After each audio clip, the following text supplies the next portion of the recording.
So இந்த ride ஓலாவில் விழுந்திருக்கு. நாவலூரில் இருக்காங்க கஸ்டமரு. ஸோ பிக்கப் பண்ண போகலாம். பிக்கப் டிஸ்டன்ஸ் வந்து 500 மீட்டர் வருது. ஸோ இந்த அமௌண்ட் நமக்கு கால்குலேட் ஆகாது. ஸோ கஸ்டமர் லொக்கேஷன் போய்ட்டு ஓடிபி போட்டு பிக்கப் பண்ணியாச்சு.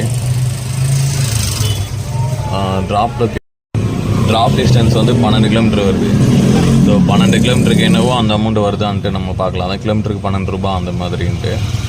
ஸோ கஸ்டமரை ட்ராப் பண்ணிவிட்டு அந்த இடத்துல போய் ஸ்வைப் பண்ணிவிட்டு அங்கே காட்டின அமௌண்ட்டு உங்களுக்கு காட்டுது பாருங்கள். 163லேருந்து 170 ரூபா. ஸோ 170 ரூபா கஸ்டமர்கிட்ட வாங்கினா இது கஸ்டமருடைய ஜிபே அவங்க அனுப்பின டீட்டெயில்ஸு. ஆக்சுவலாக இந்த ரைட்டில் வந்து நமக்கு காட்டுறது 12 கிலோமீட்டர். ஓகேவா? 12 கிலோமீட்டருக்கு 12 ரூபா. ஸோ 12. அப்புறம் இது நம்ம ட்ராவல் பண்ணும்போது 5 நிமிஷம் 10 நிமிஷம் 20 நிமிஷம்